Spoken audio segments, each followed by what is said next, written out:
Pod and Country is made possible by a grant from the William and Alice Hinckley Fund.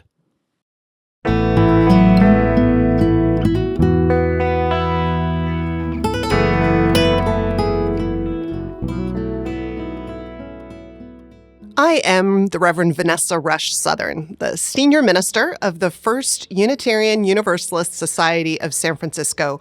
Welcome to Pod and Country. This is a place where we gather to look at UU values, Unitarian Universalists. We are a group of people who are creative, who are hopeful, and who are stubbornly determined to build the worlds we cannot live without as we dismantle the worlds we cannot live within. I hope you'll join us in these conversations. The light's on. Come on in. So come on in and grow your spirit, come on in. World of peace with liberty, come on in. Justice starts when all are valued, so let's begin. Now come on in, come on in, come on in. Come on in, come on in, come on in.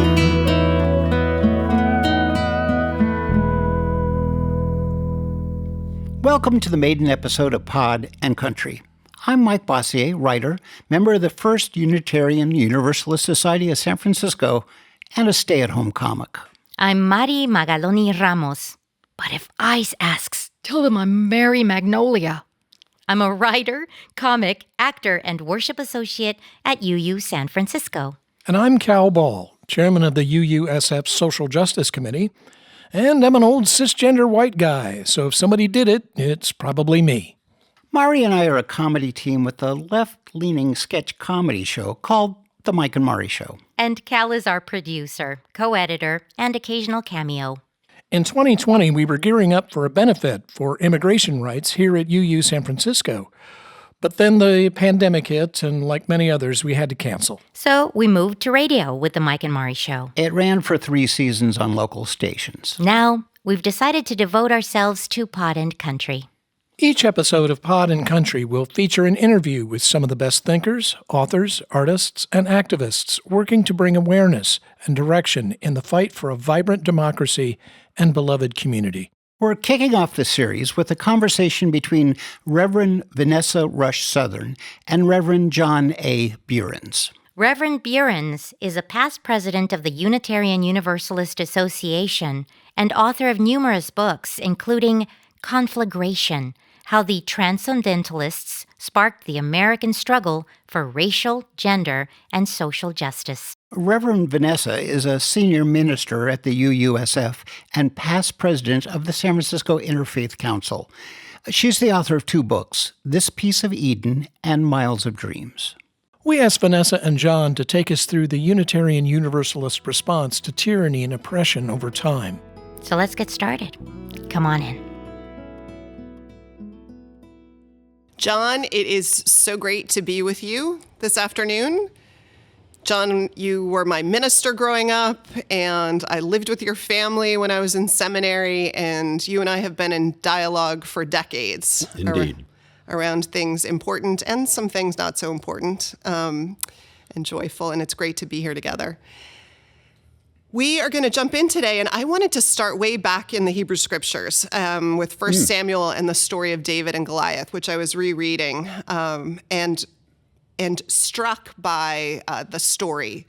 The Philistines, I didn't realize that Goliath was from the Philistines, a group that is synonymous now with materialism and a lack of respect for the arts and things of deep and enduring value, and shows up, and the Israelites are afraid, and no one will step up to fight him as he insults them and their values. And into the scene comes the youngest child sent by his father to the front lines to bring food to his brothers and check on their health, this shepherd boy, David. And he is overheard asking why no one will step up to this giant. And the king, Saul, tries to put the young boy in armor, and the young boy says he can't wear the armor, but he has 5 smooth stones that he's taken from the river that he has put in his pocket, and he has his slingshot. And with that alone, to defend the honor of his people, he slays the giant. And it's from that story, as you well know, that this image of the 5 smooth stones gets picked up by one of our great 20th century theologians, James Luther Adams, who is a minister and a social activist who tries to summarize what is the essence of liberalism, not just Unitarian Universalism, as you have reminded me, but all liberals. Do you want to say just quickly for folks, what are those 5 smooth stones? What are those key elements of liberalism across time? Well, one of them is that revelation is not sealed. So while we can gain a great deal of wisdom from scriptural stories, as one of our hymns puts it, truth and right are still revealed. And a second principle, I think, is that in trying to discern what is of enduring worth and value and what is truth, we have to be in constant dialogue with one another. That no one has a monopoly on truth, nor can it be codified all that simply. It's an unfolding truthful reality. And thirdly, he was a great believer in community, that there's kind of an inherent command in our very being as social beings to come together in community. And that's where we do the real work of discerning moral value and applying it in daily life. And lastly, he says that, or the last 2 things, one is that we are ill-advised to believe in the immaculate conception of virtue. Rather, we have to practice the social incarnation of the good we would like to see. Wow. And finally, his principle is that we're never justified in despair. I think maybe we're all a little bit bipolar. We oscillate between optimism and pessimism. Adams was a great believer in what I would characterize as a hopeful realism. The door isn't closed. The future isn't inevitable. We can still shape it.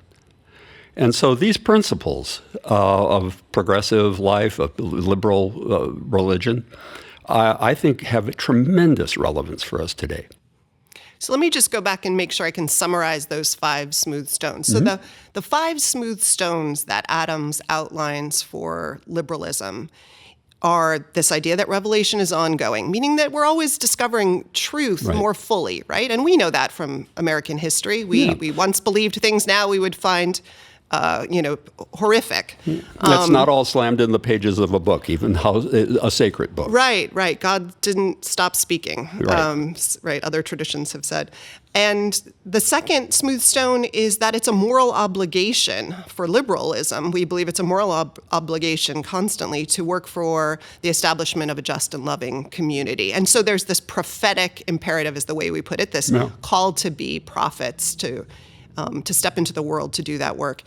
The third is this idea of, as he puts it, no immaculate conception of virtue, that which is a fancy way of saying, we have to show up as the people who actually incarnate virtue in the world, who do the work. Or as you used to say, jokingly, which I love, there is no vicarious atonement in this world in our faith tradition. So everybody has to go out and be those prophetic workers. There's always a temptation, even among liberals, to say, well, if we just had another Dr. King or another Robert Kennedy. Everybody wants a hero to save the day, so you can stay home and stay safe. And the last thing that he said is this idea that of optimism, that he believed that the divine and human resources needed for any moment would show up when we needed them, this beautiful hopefulness. And it's those that have informed liberals through the ages to step out into the world and enforce, and in fact been a hand against their back, saying always when there is trouble in the world, and there is always trouble in the world, you need to step out into the world to do the work of transforming it into the world we dream for one another and ourselves. Adams' own history is a fascinating one. We shouldn't confuse him with any New England Adams family. He's not related to John or John Quincy. Quite the contrary. He grew up in a working class family in Washington State. His parents were arch fundamentalists. They belonged to the Plymouth Brethren, took the Bible very literally. And James Luther Adams rebelled against that as a young man. He ended up working for the railroad that ran all the way to Minneapolis. And the president of the railroad took note of this really bright young man and gave him a full scholarship at the University of Minnesota. And while he was there, he got interested in the he actually edited a campus newspaper that was quite anti-religious. And some people said, you ought to go and listen to this Unitarian minister who's a humanist, John Dietrich. Well, he did. And one of the members of that congregation was a professor of rhetoric at the university. And when young Adams continued preaching about how bad most religion was, the professor came up to him and said, well, you seem to be still very focused on trying to build a better religion. Why don't you become a minister? And sent him off to Harvard Divinity School. And Adams' first assignment as a minister was in the mill town of Salem, Massachusetts, where in the mid-1920s he found himself in the middle of a labor dispute, trying to mediate between mill owners who were locking their workers out of the factories in order to reduce their wages, and the workers themselves. And I think that made him very aware of how voluntary association, like labor unions, are critical to democratic action. And probably his strongest gift to us as religious liberals was to remind us that our congregations are sort of laboratories of democratic practice, of leadership development. And that's why I think over our long history in America, we religious liberals have contributed far and away more people to civic action, social change, and public office than our relatively smaller numbers might predict. I want to say to all our listeners, if you can hear sounds of a city behind us, which I think you probably can, you can detect that we are in the middle of a place right now where we, send our people out into the world regularly to do work in a city that, like all cities, needs lots of transformation and invitation for engagement. So I want to ask you this prophetic call to get out into the world and this belief that virtue shows up when we show up to make it so and learn how to do so in our communities and congregations, but then are called to live our hope out in the world. How has this been something that's shown up in the battles against tyranny? Where have we seen tyranny show up historically, and how has liberalism showed up in our tradition? And in what ways have we been present? Well, I could simply point out that both Unitarians and Universalists emerge in America in the heart of the American Revolution and a struggle for freedom. And I could also go on and say, we did a good deal in even the early phases of the Republic to do what Abigail Adams called for, remember the ladies, or more accurately, spark the women's rights movement in the United States. The first women ordained to the ministry in the United States were Universalist and then Unitarian forebears of ours.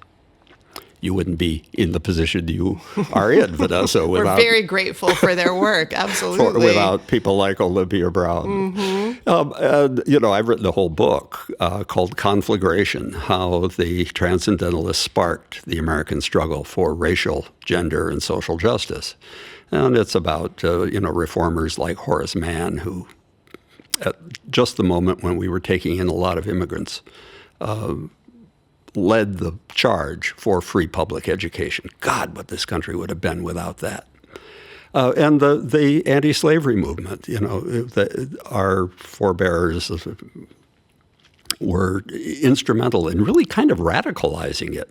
And again, especially the women, often the female anti-slavery societies were not only seedbeds for women taking on more public roles, but they really often prodded the menfolk into greater social activism. I just finished reading a story about Lydian Jackson Emerson, Ralph Waldo Emerson's second wife, the mother of his children. She was far more socially active than he was. He was a thinker, and a writer. But she got him out there, speaking out against the Cherokee removal, against the slavery. This was somewhat, he was a shy man. But we've got all of that behind us.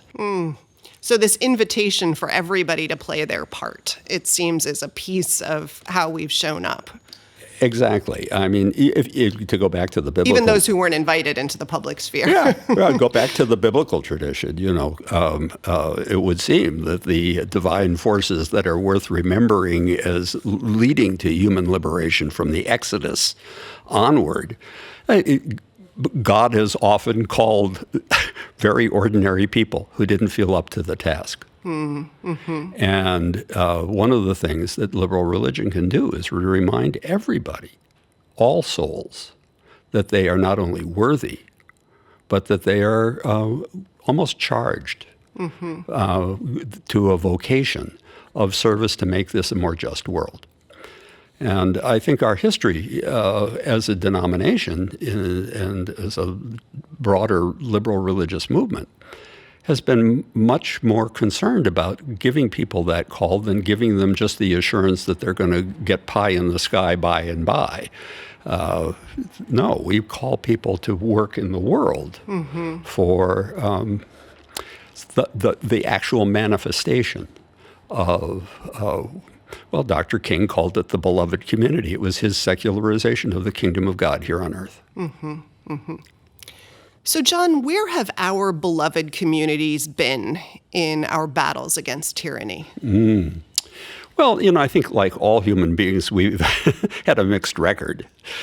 We should claim that we've been pure. I was thinking a little earlier today about what went on just a century ago in the 1920s, say when Adams was in the mill town of Salem, and some of the Midwestern congregations. There were two Universalist congregations in the 1920s that actually had ministers that were very sympathetic to white supremacy and the Ku Klux Klan and went that direction. And I think actually, on reflection, that period in the 1920s kept the Unitarians and the Universalists from combining until the next subsequent decades. But there were also some people who really stood up for justice during that period. I think of people like the Unitarian minister in New York City, John Haynes Holmes, who, coming home on a ship from Europe, realizing that Europe was about to go into the dreadful, painful episode called World War I, or the Great War. He penned a hymn that I just love called "The Voice of God is Calling. It summons to us today. As once it sounds in Zion, so now it sounds today." Words to that effect. And Holmes was one of the 5 incorporators of the NAACP, a white Unitarian minister, along with W.E.B. Du Bois. He was one of the co-founders of the American Civil Liberties Union that protected people who took a skeptical view of World War I. Which, by the way, would be the other social incarnation of virtue. Not just that we as individuals are called to do the work, but actually we're called to create social institutions that will carry on the work beyond us. That's where our historical record is just remarkable. The number of transformative voluntary associations for social justice that have been spun off by Unitarian and Unitarian Universalist congregations and leaders over the years is just stunning. We're served by them in leadership capacity. Exactly. And we don't try to own Institutions, we created colleges, universities, hospitals, not a one with our sectarian name on it. That's true. We give these things Tufts, away. WashU, Caltech. Yeah, exactly. They're all Reed College. Where my daughter goes. Woohoo! Yeah, so that's part of the liberal commitment to the common good. Now, one of the stories that I've recently written is set in 1924-25 in the heartland in Indiana. And it's about a Unitarian minister named Frank Wicks, whose granddaughter actually lives here in San Francisco. And she and I co-authored an article about this remarkable fellow for the Journal of Unitarian Universalist Studies. Indiana was the one state in the Union where the KKK actually took over the government. First, they took over the Republican Party, and then they just dominated the legislature and elected the governor. Wicks was the minister of a relatively small Unitarian congregation in Indianapolis that was the only Unitarian church in the state at the time. There were some Universalist churches, but one of those was one that was, as I said, already pro-white supremacy. And the way in which he went about organizing the resistance was, to me, very suggestive of things that might be done today. Mind you, in 1924, when the Klan was at the peak of its power in Indiana, if he had spoken out from the pulpit or in the press, and he had been a journalist before going into the ministry, so he was quite adept at using media. The public Yeah, media. Exactly. They'd have killed him. They'd have burned his church to the ground. So he basically quietly organized every liberal in the state, starting with some of the most influential literary, cultural, political leaders. He engaged them in coming to be speakers at his congregation. He organized clubs and discussion groups, and all very much just upholding the liberal values that he believed were key to the success of the American democratic experiment, without being terribly partisan or outspoken or negative about anybody's personality, or just astonishing what the Klan lasted a year and a half. Wow.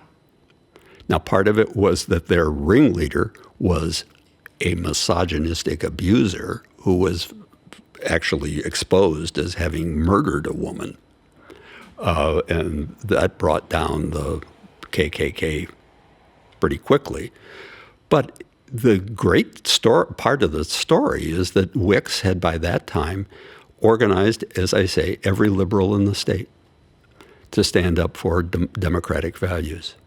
And it's a quiet and little known. And strangely more relevant now than maybe in other chapters when we have been facing tyranny. I think there's a lot of fear right now about that speaking out will get organizations and institutions and individuals shut down. And so there's more talk now than I ever remember about quietly organizing, using encrypted technologies in order to build the kind of solidarity that we're going to need, and the kind of organizing and the infrastructure we will need to do the work we need to do and to be able to keep doing the work that we need to do. And I will also say that listening to the inaugural prayer service, was it, in Washington at the National Cathedral, and hearing the bishop speak, one of the things I found so beautiful and so powerful and so ennobling about that was the tone of her conversation. Yes. And you're reminding, when you talk about this minister, you're reminding me of that, about how sometimes we just need to be reminded what civil discourse and building connections and speaking of our values positively among ourselves and holding them up wherever we can, how powerful and transformative and healing and uprooting of evil that can be as a technique for organizing. You know, so much of the rise of right-wing populism is fear-based. But even back in the 1920s, what was going on was... well, throughout our nation's history. Yeah. There's always been kind of a seedbed, a cultural assumption of white supremacy. But and violence as a tool Yep. of oppression and of white supremacy, right? From the Native Americans through to African Americans. Absolutely. When I was reflecting on why the 1920s had this outburst of right-wing populism, though, I think some of it was undoubtedly a reaction to the wave of immigration that brought my grandparents to this country. They came from... well, people should have been nervous about your grandparents, John. I mean, look what happened. Well, the anti-immigrant, the racist, xenophobic strand in American history is all too strong. We're seeing a resurgence of it again. It has not prevailed. And I continue to hold the hopeful stance that it will again burn itself out with some of its own absurdities and excesses, that the basic values that most Americans really do share will prevail. But we have to make sure that we are sticking to those values and not setting ourselves up to be targets. After World War I, there were the Palmer Red Raids that went after the more extreme leftists. Joe McCarthy did it again after World War II. One of the heroic figures in our history in that phase of the past was A. Powell Davies, whose pulpit you once occupied in Summit, New Jersey. Or tried to. Yeah. Hard to fill his shoes. But yes. Yeah, exactly. Well, he went on from there to All Souls in Washington, D.C., and had such an eloquent and powerful ministry that 10 more Unitarian churches were organized around the Washington area.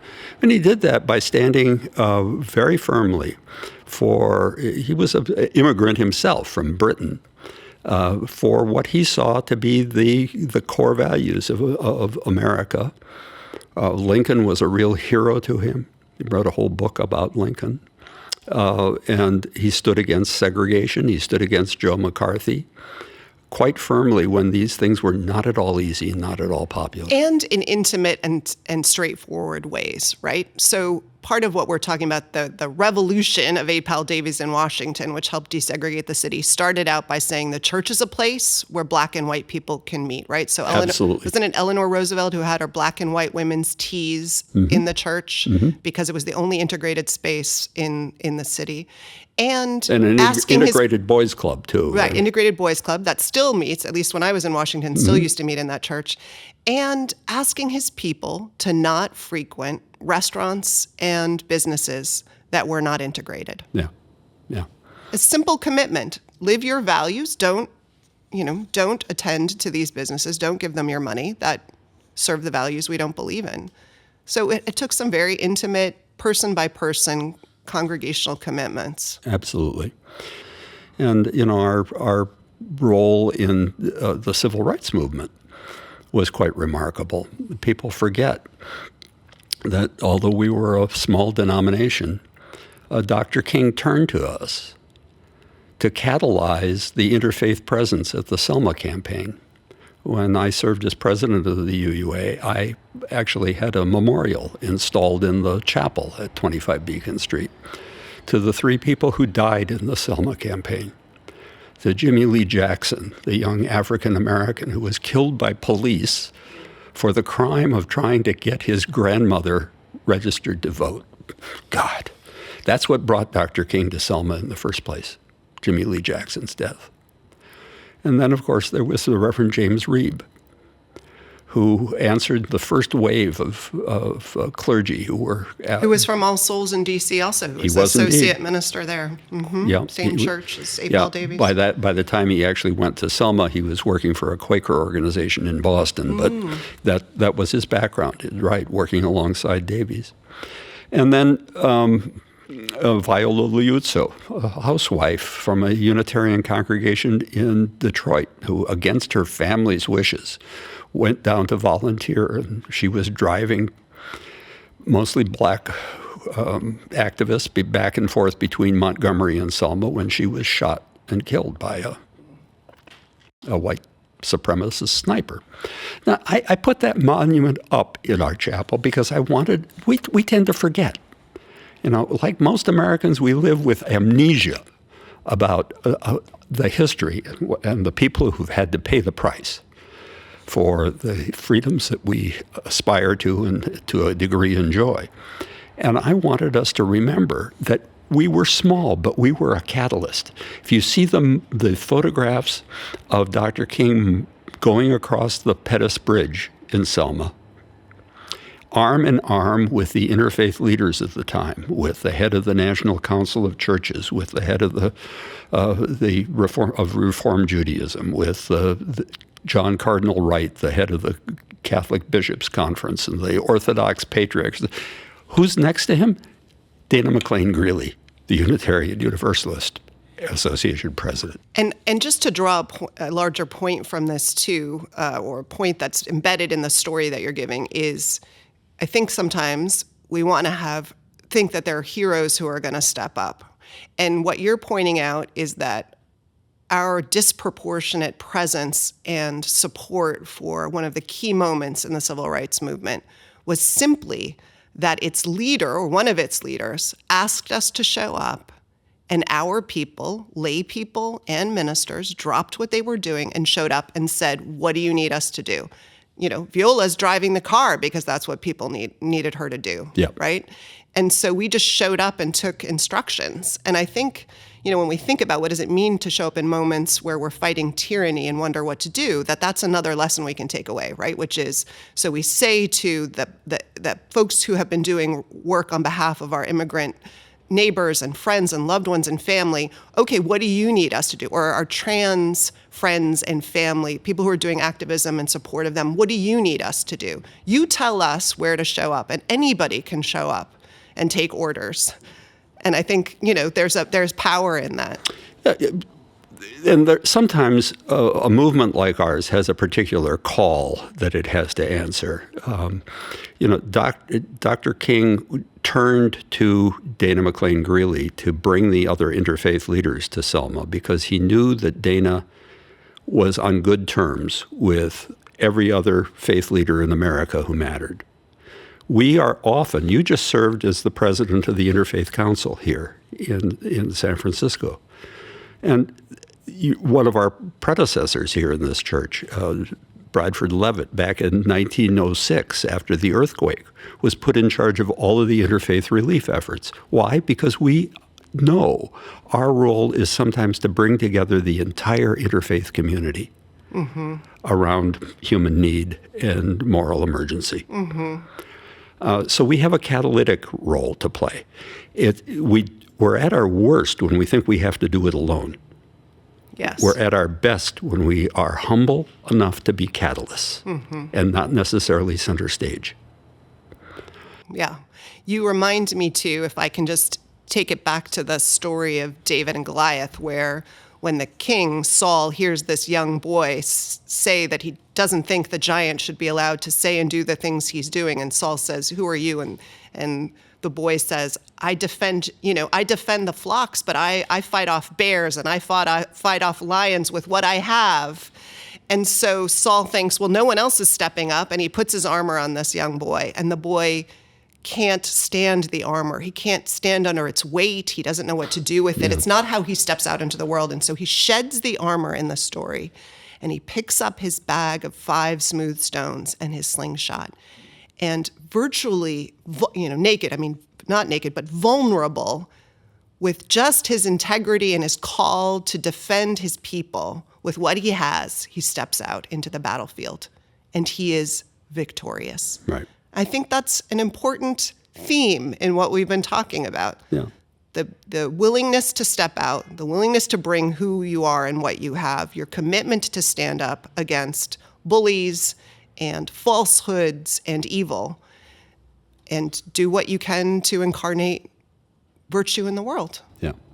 Adams always analogized the refusal of the armor and the sword and the helmet to refusing to have a Summa Theologica or a creed or some definitive formula of faith, rather than having faith itself.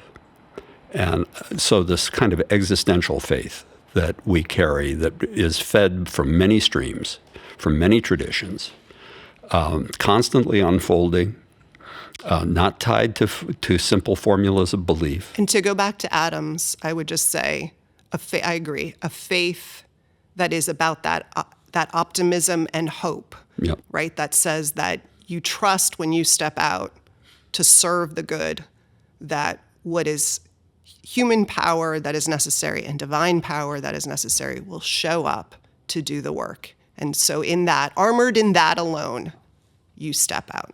Yeah, and that is, again, being catalytic rather than believing that we have to do it all ourselves. Mm-hmm. Yes. Amen. Well, this has been lovely. Thank you for stepping with me back into our history to sort of listen for what we can carry forward into this moment. I've so deeply been fed by this. That's a privilege, Vanessa. You carry it forward well. All of us do.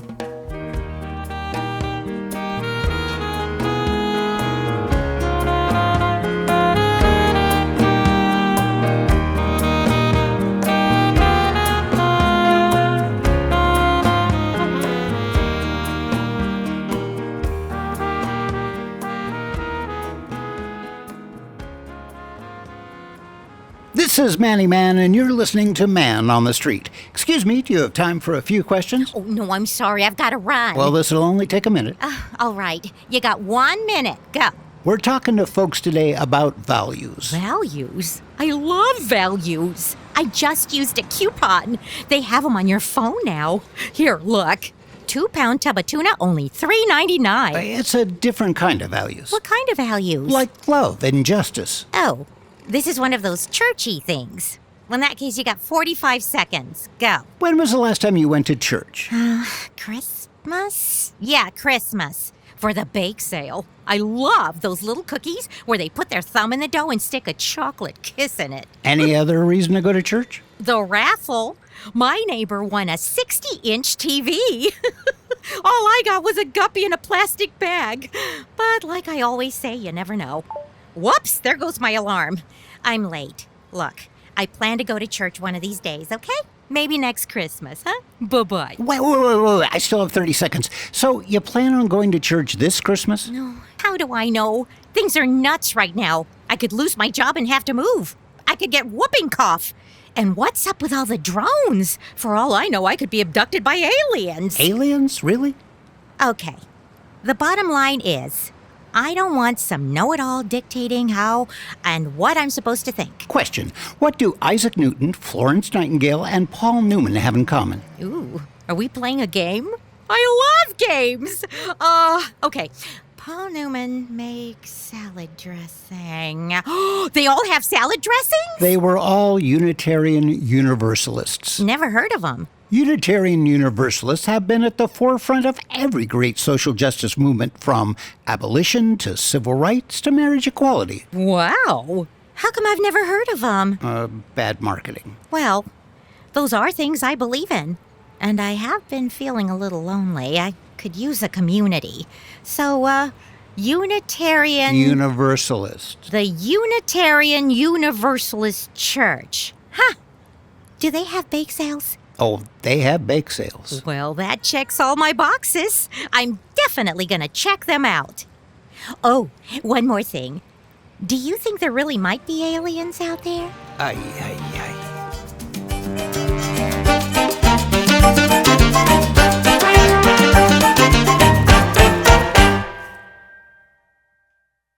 Poetry is to prose as dancing is to walking.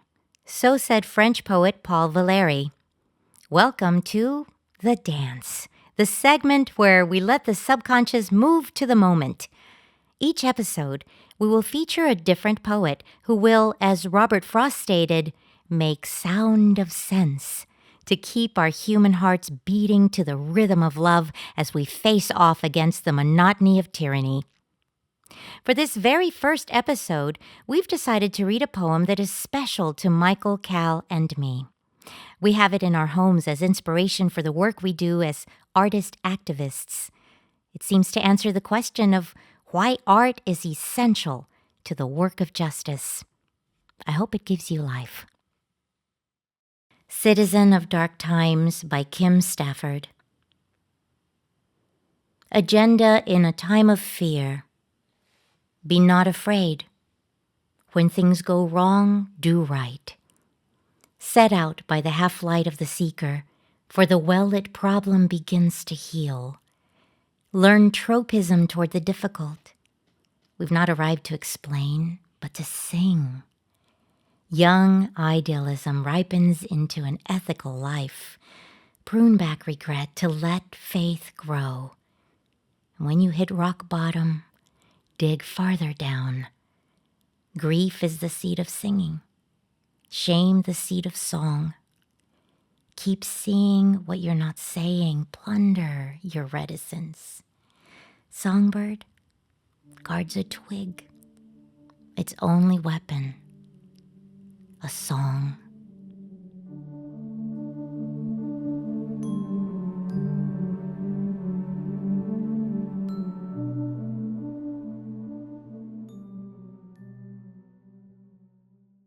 On every episode of Pod and Country, we'll feature a segment we lovingly call State of the U-Union.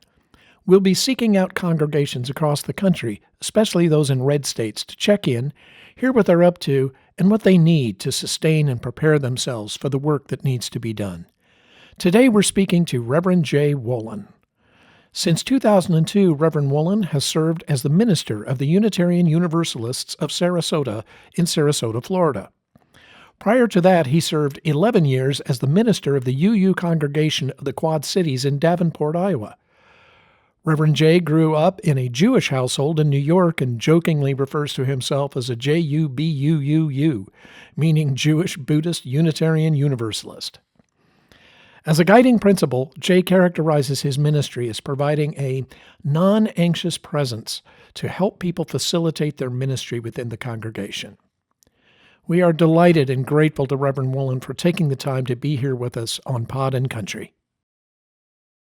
Reverend Jay Wolin, what a pleasure to have you with us today on the maiden voyage of Pod and Country for this segment. For State of the U-Union, we're checking in on reverends and communities and congregations that are specifically in red states. And how are you faring in these challenging times? Well, thank you. Thank you for having me on. I am the minister serving the Unitarian Universalists of Sarasota in Sarasota, Florida. We're about an hour south of Tampa, for those people who don't know where Sarasota is. So we know that this particular podcast's theme is going to be, we're talking about tyranny. Is there something that is kind of a main focus for your congregation? And if you could ask for anything right now that you need in that process, what might that be, or what might those things be? That's a lot. So, interestingly, because we are a deep red state, and being Florida, they have sort of field tested all of these draconian policies here. We've already been living with that for a couple of years. So we are active, because of the size of our congregation, we are active in multiple areas. And the interesting thing I want to point out is very interesting. We have had a lot of growth since this last election. Many people, either former members or new people, who are realizing they need community. And so we've really had a surge, actually, of activity here, where we have, different teams. So we have a racial justice team, a reproductive justice team. There's so much going on. So with LGBTQ advocacy, particularly on transgender rights, which have been completely curtailed here in Florida. we have joined up with UUSC, Unitarian Universalist Service Committee's Pink Haven program, which really helps provide either exits or safe places to live or medical care for transgender individuals who live in states where it is not available. So we've already started with that. In some cases, housing people and or in other cases, getting them transportation or travel up north. And that's also been growing for the last few months, actually 6 months. And the most recent one is an immigration justice team that literally just started up this last month. I had a Latina member who really wanted to get involved and do something. So she put out something, anybody interested in doing this? And we have a policy, you have to have 5 people to start a new team. And 15 people showed up, and they have shown up every week. And so the first thing we did was we have a forum here before service where we talk about current events items. And we did a 4-week stretch of education on immigration. And we had record crowds at that forum. Even amazingly, 100 people, now both online and in person. They've started their plan now. They've been handing out the Know Your Rights cards. And really, a lot of that has to do with it has been so impressive. They've connected with people in the community, and they've actually started a Sarasota Immigration Coalition with Hispanic-led organizations. Because we may know undocumented people, but probably not many of them, and maybe not even be aware we know them. And so we really, in order to help them, we need to know what their needs are. And they're not going to talk to us, so we have to connect with people in the community. And so there was really a pent-up energy to do things about this. And the latest and very interesting that we heard from our community was that they are afraid to drive because that is where they are most likely to be picked up. That's where often they are stopped and where they are questioned by police and where they can then be detained. And so they're afraid to drive and even getting their kids to school. And so what we are doing is forming a pool of people, not just our congregation, but in the community, to be a driving pool, to drive them to work, to drive them to school, their kids to school, to do grocery shopping even, right? They are worried about even going out and driving to the grocery store. And I always think that is an important part of our justice work in general is to listen to the people who are in need, what they say they need. I think it's an important point to listen to your community, make sure you understand what the laws, or at least understand what the risk you are taking, and based on what your state laws are. I think many of our people would take that risk anyway, but not everybody would. So it's important that they be informed about that. We asked Reverend Wolin to talk a bit about how he and the congregation are navigating through these times, especially living in a deep red state.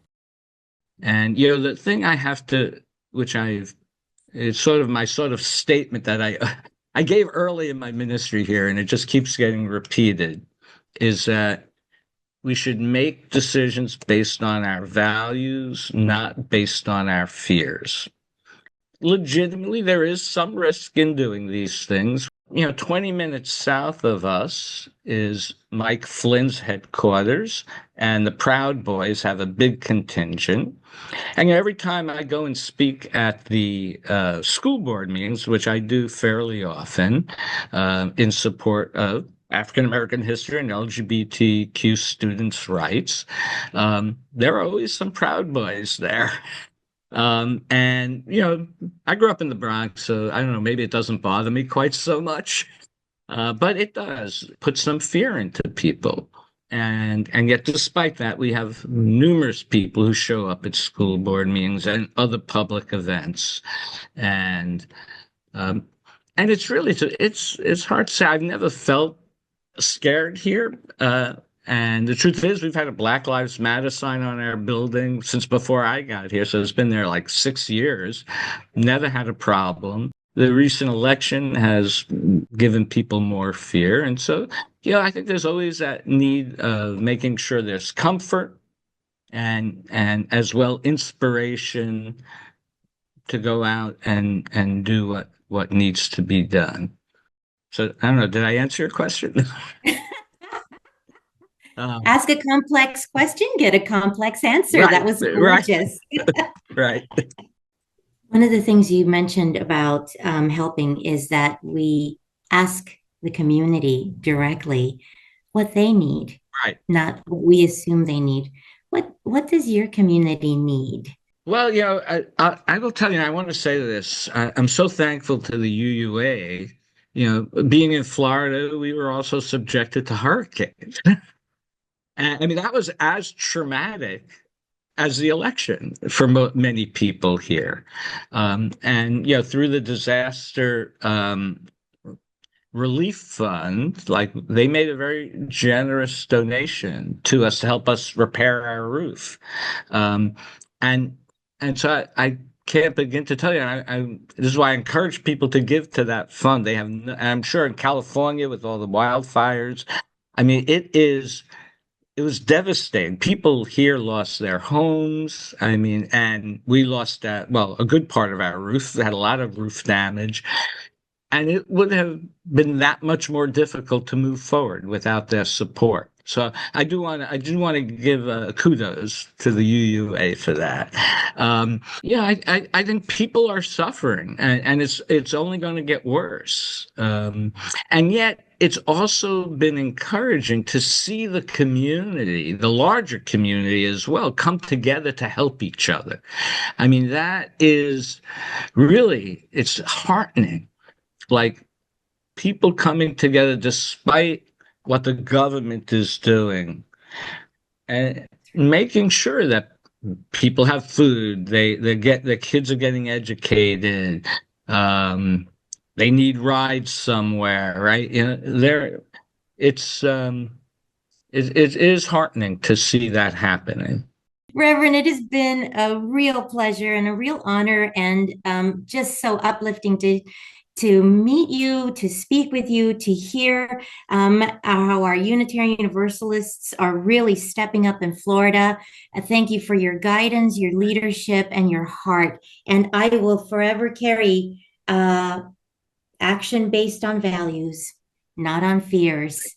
Thank you. Thank you for joining us today. Thank you. It really is my honor.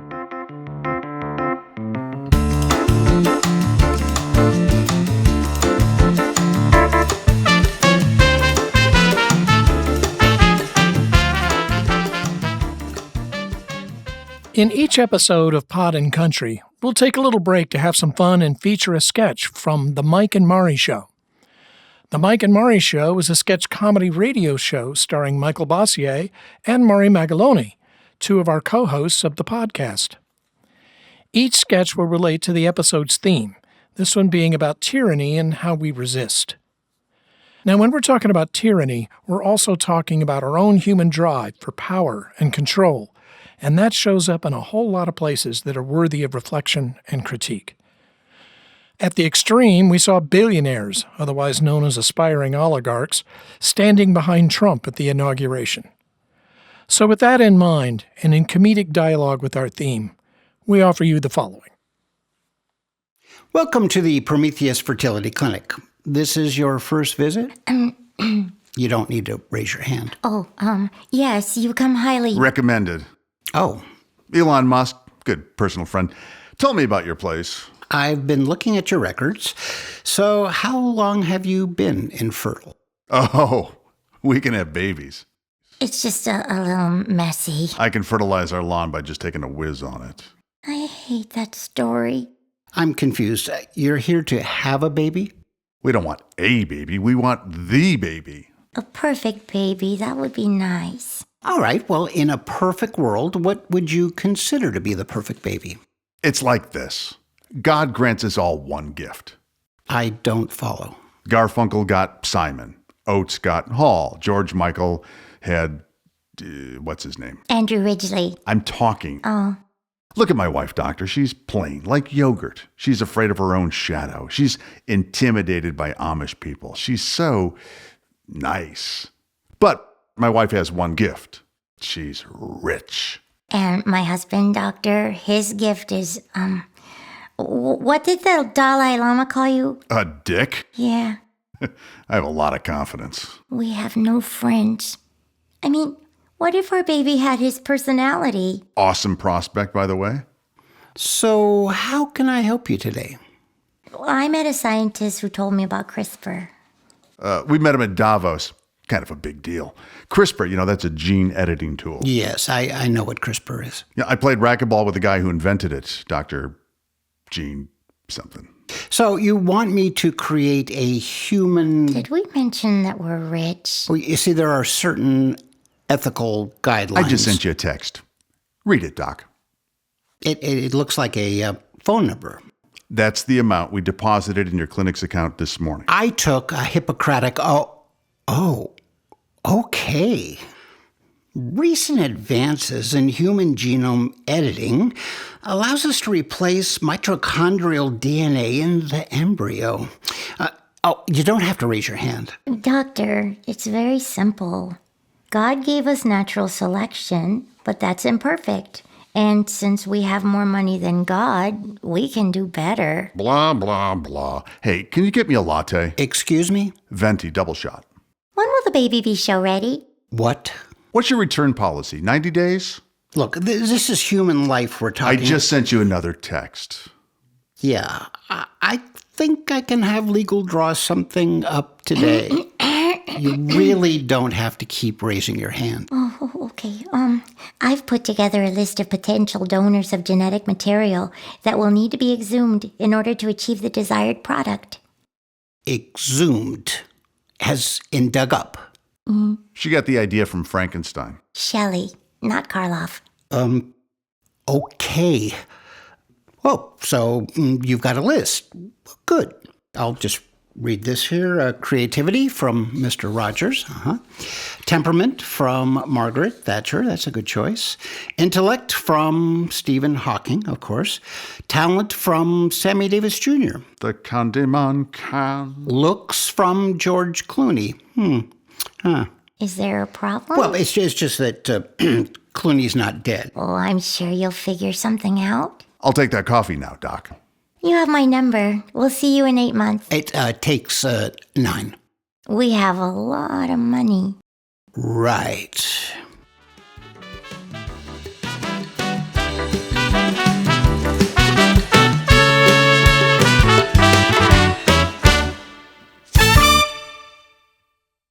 Protest music has long been the lifeblood of the civil rights movement. Pete Seeger, a pioneer in bringing folk music to the mainstream, was himself a Unitarian Universalist. I was 16 and still in high school, and a friend invited me to a show in San Francisco performed by a group called The Committee. It was a collective of artists and actors and writers who satirized current events. Formed from the workshops of the committee was another theatrical group, the Pitchell Players. They played down the street at a venue called the Intersection for the Arts. Among the Pitchell Players were folk singer Mimi Farina, country Joe McDonald, and actor Chris Prey. The committee and the Pitchells resonated with the zeitgeist of the city. And in my first visit to the Intersection, opening for the Pitchell Players was a folk singer, Jon Fromer. Without amplification, John's voice and guitar filled the space with joyful song. Throughout the years, John tirelessly championed civil and labor rights. He founded the Freedom Song Network and was honored with the Joe Hill Artist Lifetime Achievement Award from the Labor Heritage Foundation. John's songs were my first introduction to protest music. We need his voice now more than ever. Here's Gonna Take Us All by Jon Fromer. Just a quick note before we hear the song. Gonna Take Us All was recorded in 2008, and we want to name that there is one phrase from the song that is no longer considered current and complimentary, even though much of the language and its messages are timeless. Fromer uses the phrase, the gays, in his inclusive call to all people to come together and take action. We invite you to put it in the context of its time, with grace for liberation as a process.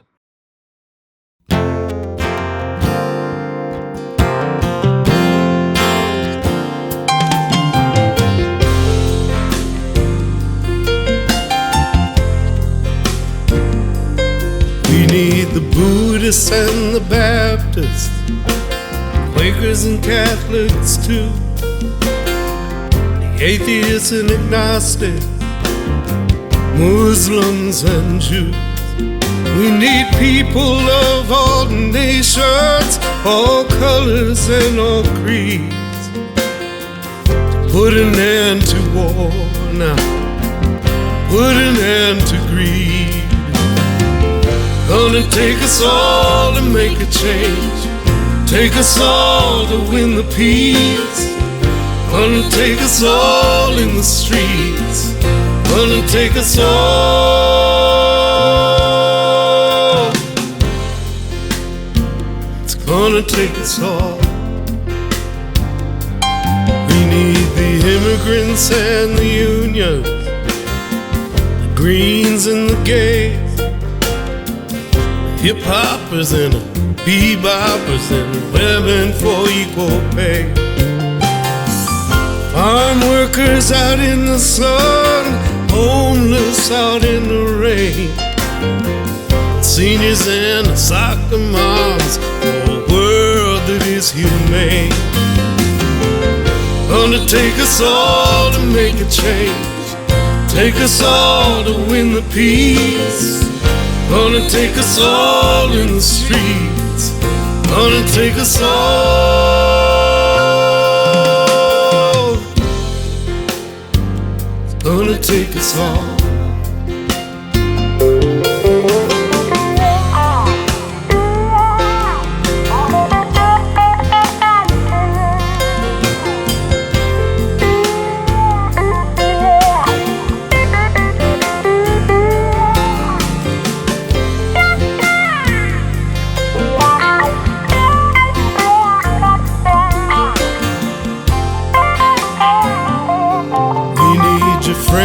And your neighbors, poets and the painters, the socialists and the anarchists, the pacifists and the humanists.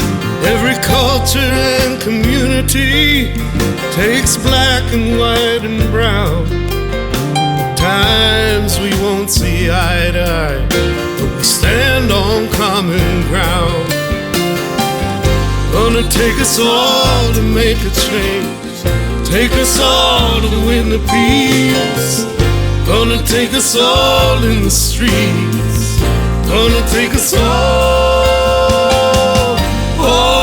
to make a change, all to win the peace, all in the streets, all.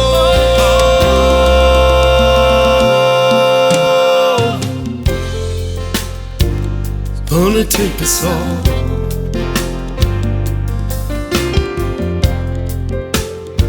It's gonna take us all.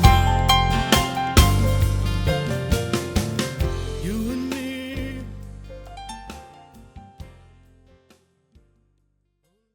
And that's our first episode. But wait, we're not done yet. Each episode will wrap up with a few final thoughts from Senior Minister and Managing Editor of Pod and Country, Reverend Vanessa Rush Southern. But first, we'd like to thank the William and Alice Hinckley Fund for their generous support to help make all this possible. And a big thank you to our guests, Reverend Jon Buehrens and Reverend Jay Wolin. Pod and Country is produced by Cal Ball. Our other wonderful contributors include comedian Brian Leonard, who played the rich guy in our sketch titled Shelley Not Karloff, the Jon Fromer Estate for their permission to use Jon's song Gonna Take Us All, and Reverend Allison Jacks for all the joy and the production support.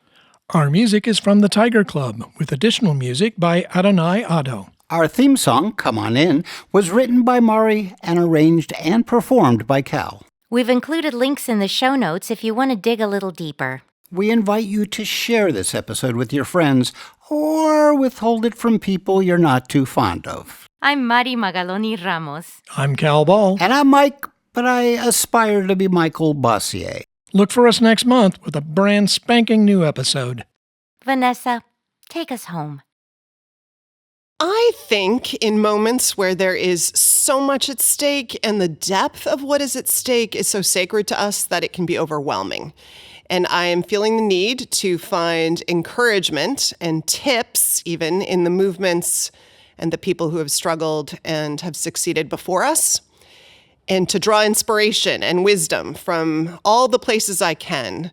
The songs that sustained them and rallied them and bound them together, the stories of their lives, the lessons they learned along the way. We reach up, all of us, in times like this. We reach up and we're trying to bend this moral arc of the universe down toward the earth. And gravity is going to help us. There are forces there for us to call upon, but it's not going to do it all alone.